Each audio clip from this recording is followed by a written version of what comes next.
नमस्कार दोस्तों, मैं तेजपाल सिंह कपूरथला। दोस्तों, एक सप्ताह बाद मैं आपसे मुखातिब हूं अपने इस YouTube channel life without medicine में, क्योंकि एक सप्ताह पहले जिस दिन डॉक्टर बलहारा को गिरफ्तार किया गया था, उसके अगले दिन मैंने एक वीडियो डाली थी। तो उस वीडियो को यूट्यूब ने डिलीट कर दिया था और मेरे चैनल पे स्ट्राइक आई और एक सप्ताह के लिए मुझ पे पाबंदी लगा दी गई कि मैं अपने इस चैनल पे कुछ भी अपलोड नहीं कर पाऊंगा। इसी एक सप्ताह में बहुत सारी घटनाएं घटी हैं। इसी एक सप्ताह में ये न्यूज आई कि अमृतसर का एक युवा, उसको टीका लगने के बाद उसकी मौत हो गई। इसी एक सप्ताह में खबर आई कि डॉक्टर BRC पे अलग अलग तरह के केस डाले गए हैं और उनकी जमानत रद्द कर दी गई है, उनको कभी भी गिरफ्तार किया जा सकता है।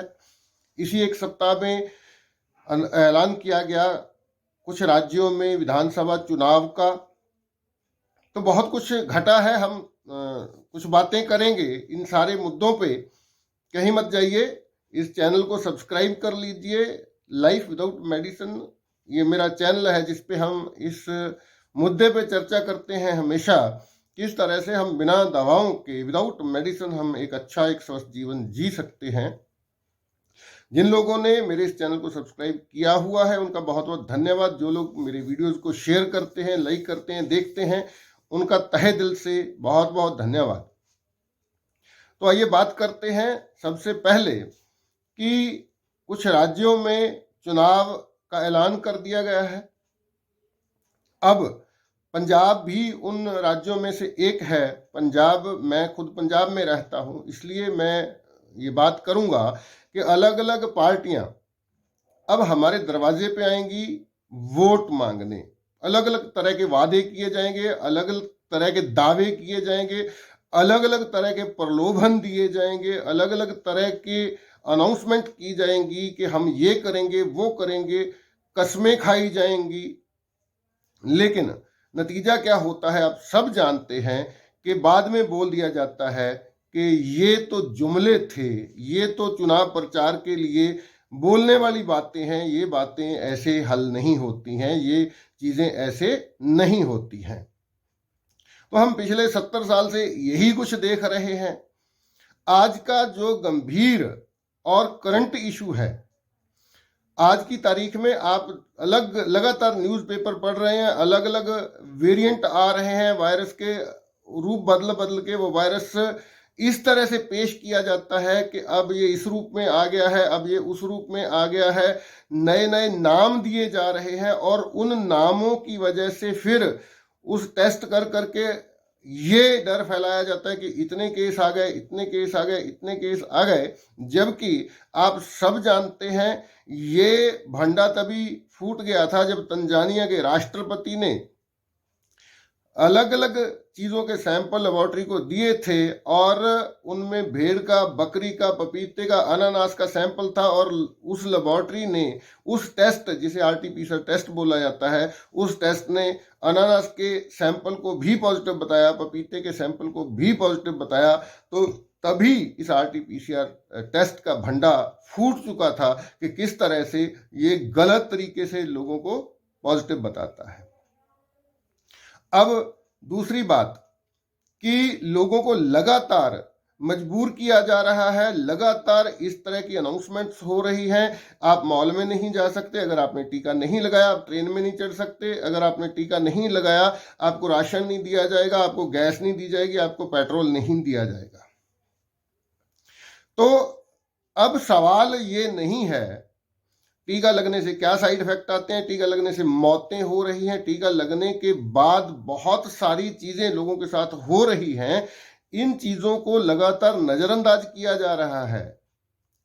सवाल ये है कि मान लिया जाए कि टीका बहुत अच्छा है, तो भी भारत सरकार लगातार इस बात को बोल रही है। हर RTI में उन्होंने जवाब दिया, कोर्ट में एफिडेविट दे के भारत सरकार ने इस बात को माना है कि ये टीका स्व इच्छुक है। इसके लिए किसी के साथ कोई जबरदस्ती नहीं की जा सकती है। इसके लिए टीका लेने वाले और न लेने वाले लोगों में किसी तरह का कोई मतभेद नहीं किया जा सकता है। इसके बावजूद भी ये मतभेद लगातार जारी है।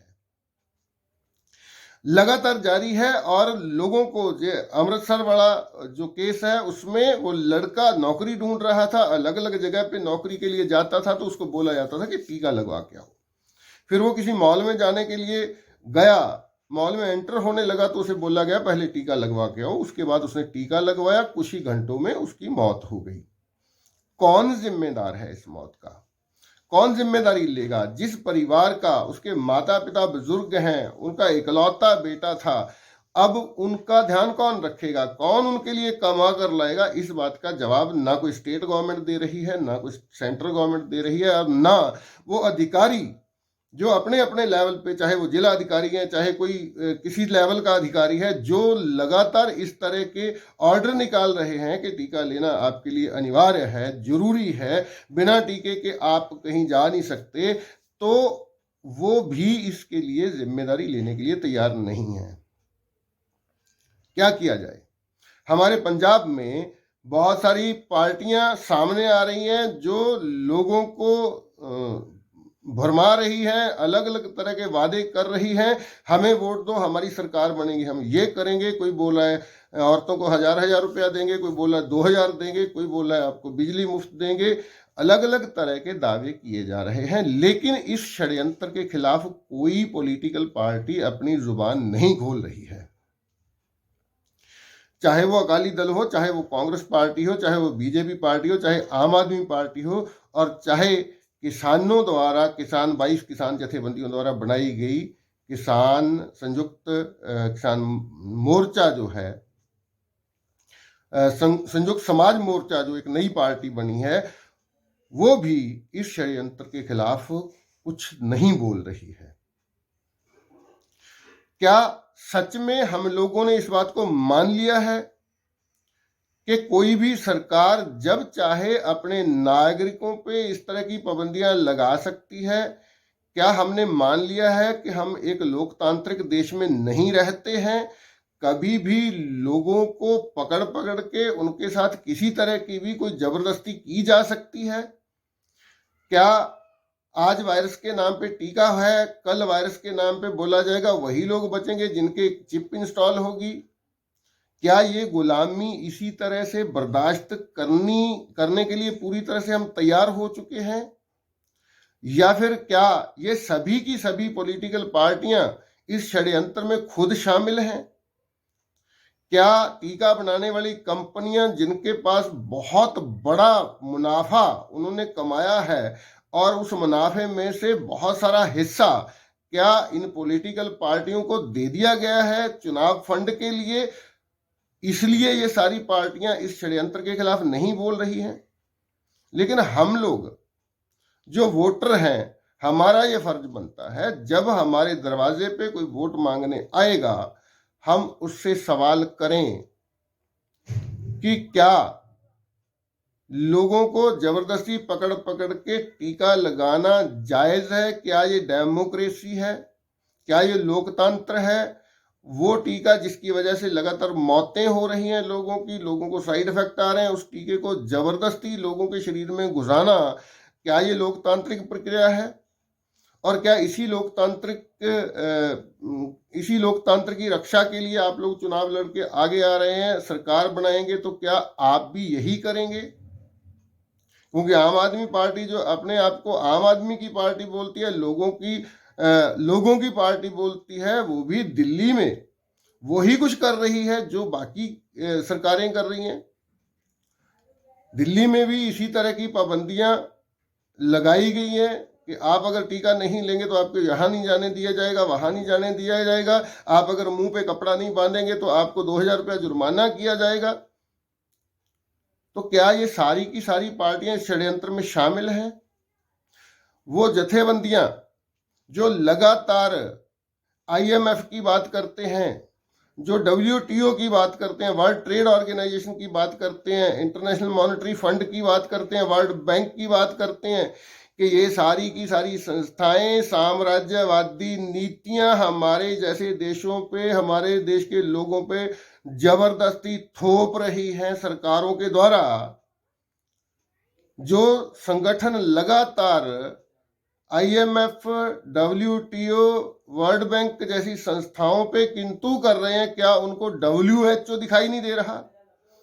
क्या इनको ये समझ नहीं आ रहा कि वर्ल्ड हेल्थ ऑर्गेनाइजेशन के नाम पे उसी संस्था के की अगुवाई में साम्राज्यवादी नीतियां, हेल्थ से रिलेटेड जो नीतियां हैं, दवा कंपनियों को लाभ दिलाने के लिए लोगों को पकड़ पकड़ के जबरदस्ती टीका क्यों लगवाया जा रहा है? क्या उनको WHO दिखाई नहीं दे रहा? तो मैं लोगों से ये अपील करना चाहता हूं, जब भी कोई नेता आपके घर में वोट मांगने आता है, जब भी कोई पार्टी आपके दरवाजे तक आती है, तो इस बात को उठाएं। कौन जिम्मेदार, कौन कौन रखवाली करेगा, हमारी रक्षा कौन करेगा? इस षड्यंत्र से हमें कौन बचाएगा? क्या आप इस षड्यंत्र में शामिल हैं? नहीं शामिल हैं तो आपके मैनिफेस्टो में ये बात शामिल क्यों नहीं है कि जबरदस्ती टीकाकरण के खिलाफ हम आवाज उठाएंगे, या हमारी सरकार आएगी तो हम ये जबरदस्ती तालाबंदी, जबरदस्ती मुंह ढकना, जबरदस्ती टीका, हम इसको लागू नहीं करेंगे। जब हम इसका विरोध करेंगे, इस षड्यंत्र से लोगों को बचाएंगे। कोई भी पार्टी इस मामले में जुबान नहीं खोल रही है। तो मैं अपील करता हूं अपने लोगों से, पंजाब के लोगों से, और जिन भी स्टेटों में चुनाव हैं या पूरे देश में जहां जहां कुछ लोग इस षड्यंत्र के बारे में जागृत हो चुके हैं, आइए हम अपनी अपनी जगह पे अकेले अकेले इसके लिए लोगों को जागृत कर रहे हैं, अकेले अकेले इस षड्यंत्र के खिलाफ लड़ रहे हैं। आइए हम एक मंच पे इकट्ठा हों। अगर कोई किसानों की जथेबंदी, मजदूरों की जथेबंदी, मुलाजमों की जथेबंदी, टीचरों की जथेबंदी इस षड्यंत्र के खिलाफ नहीं बोल रही है, तो हम अलग से एक संगठन बनाएं जो इस षड्यंत्र के खिलाफ बोले, इस षड्यंत्र का पर्दाफाश करे और इस षड्यंत्र के खिलाफ एक संघर्ष का ऐलान करे। अगर हम लोग चाहते हैं, मैं पंजाब के लोगों को ये अपील करना चाहता हूं, अगर पंजाब में कुछ लोग बैठे हैं ऐसे जो ये चाहते हैं कि इस षड्यंत्र का पर्दाफाश हो, इस षड्यंत्र से लोगों को बचाया जा सके, लोग जो टीके लगाने के बाद मर रहे हैं उनकी जान को बचाया जा सके, जो लोगों के साथ टीके के बाद साइड इफेक्ट्स आ रहे हैं, टीके के बाद भी लोग इन्फेक्ट हो रहे हैं, उनको बचाया जा सके। तो आइए हम एक प्लेटफॉर्म पे इकट्ठा हों। अगर आप चाहते हैं कि हम एक ऐसा मंच बनाएं, एक ऐसा संगठन बनाएं जो इस षड्यंत्र के खिलाफ बात करे, बोले, लड़े, तो मेरा नंबर स्क्रीन पे फ्लैश हो रहा है 9256213157। आप मुझसे संपर्क कर सकते हैं। आइए हम एक संगठन बनाएं और संगठनिक तरीके से लोगों को जागृत करें और इस षड्यंत्र के खिलाफ लोगों को संघर्ष करने के लिए तैयार करें। तभी हम बच सकते हैं। वो आज़ादी जो हमारे बुजुर्गों ने, हमारे शहीदों ने अपनी जानें कुर्बान कर कर के, काले पानी जैसी सजाएं काट काट के हमें लेकर दी है आज़ादी, उस आज़ादी को बरकरार रखने के लिए हमारा भी कुछ फर्ज बनता है। आज उस आज़ादी को छीना जा रहा है। आज हमारी इस डेमोक्रेसी के लिए बहुत बड़ा खतरा है, और जो लोग इस डेमोक्रेसी के लिए खतरा बन रहे हैं, जो लोग इस षड्यंत्र के खिलाफ नहीं बोल रहे हैं, हम लोग उनको वोट नहीं देंगे। जब तक हम इस तरह के निर्णय नहीं लेंगे तब तक हमारी कोई बात नहीं सुनेगा। तो आज की इस वीडियो में इतना ही। बहुत जल्द अगली वीडियो में मिलेंगे। तो मेरा आपसे निवेदन है कि अगर आपको ये बात अच्छी लगी है, अगर आप सहमत हैं इस बात से, तो इस वीडियो को अधिक से अधिक शेयर करें ताकि ज़्यादा से ज़्यादा लोगों तक ये बात पहुंचे और हम मजबूर करें इन पॉलिटिकल पार्टियों को। अगर आपको सत्ता में आना है तो इस षड्यंत्र के खिलाफ आपको बोलना होगा, और वही पार्टी को हम वोट देंगे जो इस षड्यंत्र के खिलाफ बोलेगी, खड़ी होगी, आवाज़ उठाएगी। आप सबका बहुत बहुत धन्यवाद, शुक्रिया।